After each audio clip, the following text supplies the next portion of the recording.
croyance. Donc l'enfant, il arrive, on lui dit, ben, tu es la réincarnation de tel ancêtre. Donc, c'est un programme qu'il reçoit. Donc, il sera formaté de cette manière. Et quand il va transiter, il va revenir dans la même lignée. Parce que c'est ce qu'on lui a appris. Et donc, pour lui, ben, il faut revenir dans la même famille. Parce que c'est une croyance, hein. Puisque nous créons notre vie en fonction de nos croyances. Ben, si tu crois que tu crois au Giotto, comme je disais, ben, tu vas revenir dans la même famille.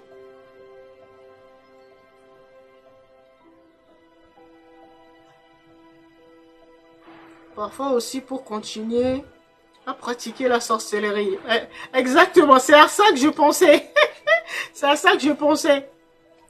C'est-à-dire que la matrice familiale, là, c'est de cette manière que la matrice familiale embrigade, ou la sorcellerie familiale embrigade les âmes, en fait.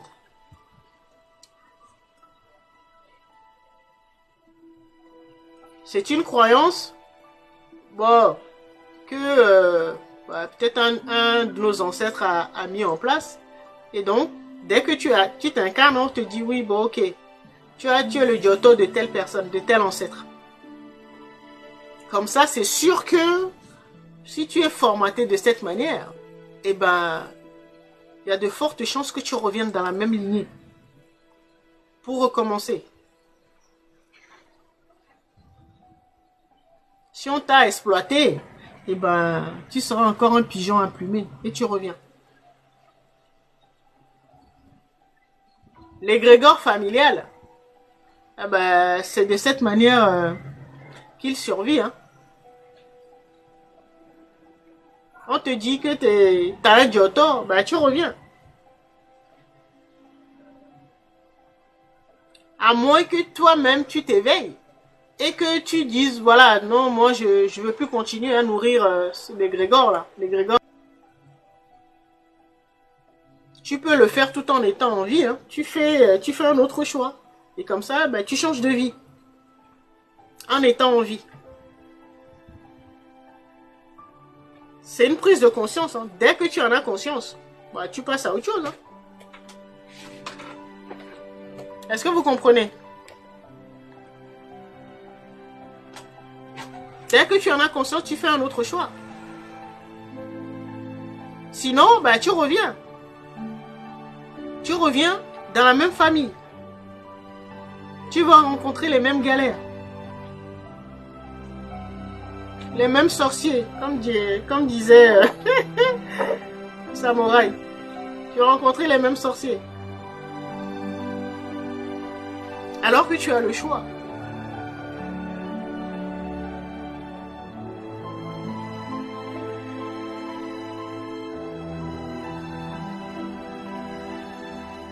Donc, ben c'est ça, l'histoire du Giotto, là. Moi, c'est comme ça que je le comprends, hein. Nous avons le choix. Nous sommes là pour... l'objectif, c'est de libérer le plus de mémoire. De nous souvenir de beaucoup plus, de faire expanser notre âme.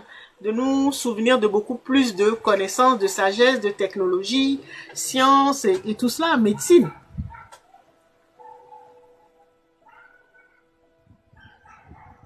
Donc une âme expérimentée sait que si elle s'incarne avec 5% de mémoire libérée, à la fin de sa vie, ben, il faut qu'il y ait une plus-value, hein.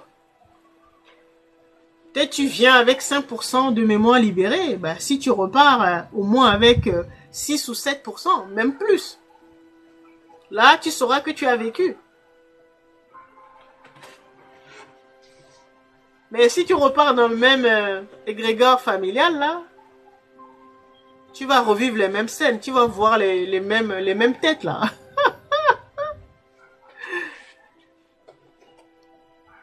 Et c'est comme ça, hein. C'est pour que les gens se réincarnent dans dans les mêmes lignées. Pour nourrir l'égrégore familial. De toute façon, quand on s'éveille, vous avez compris. Dès que vous vous éveillez, vous comprenez que c'est une guerre d'égrégores. Égrégores religieux, spirituels, associatifs, territoriales. Voilà. Ce sont des égrégores. Hein.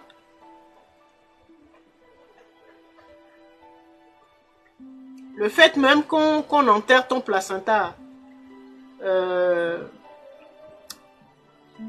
sur un territoire, et automatiquement, t'es connecté à ce territoire-là.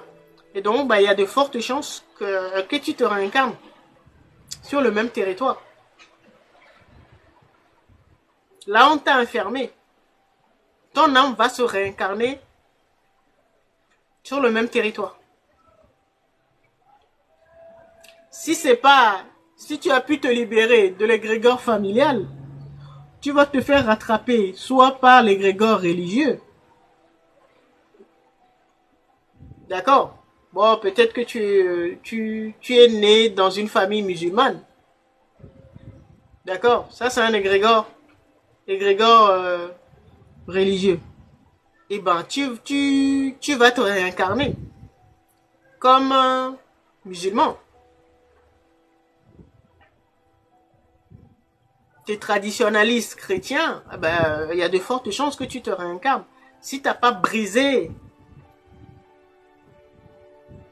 ces égrégores en disant, voilà, moi je veux retrouver ma liberté, ma souveraineté. Je veux pouvoir faire les expériences que je veux. M'incarner sur les territoires, les lignées que je veux. C'est ça qu'on appelle la souveraineté. Est-ce que vous comprenez ce que je veux dire? Il y a plein de choses, il y a plein d'égrégores qui ont été mis en place.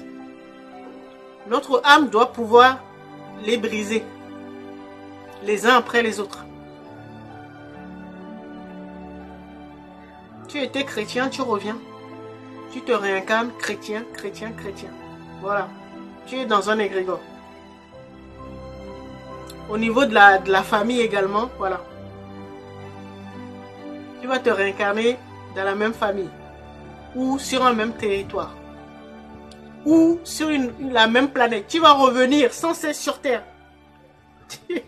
Ça, c'est l'égrégore planétaire, ça. Pour toi, il n'y a que ce monde-là qui existe. Il n'y a que cette planète qui existe. Tu vas tourner, tourner, tourner. Tu vas encore revenir sur Terre. Mais il faut que ce soit un choix conscient. Il faut que ce soit pas stratégie que tu choisis de revenir sur Terre. Et tu vas revenir certainement à la même époque.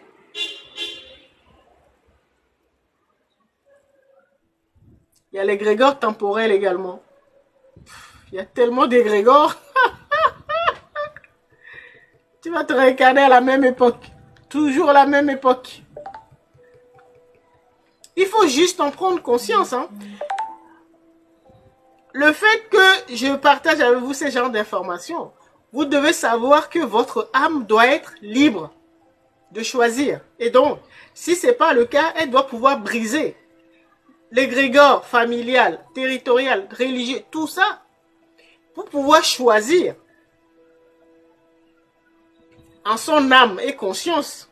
Vraiment, vraiment le terme est bien choisi. En son âme, on doit pouvoir choisir nos incarnations. En notre âme et conscience. Revenir à l'époque que nous voulons, dans la lignée que nous voulons. Donc, dans la tradition, la culture que nous voulons. Et ainsi de suite. Sur la planète, dans le monde que nous voulons. Parce que tout a été fait, nous pensons que dans l'univers, là, il n'y a que la Terre.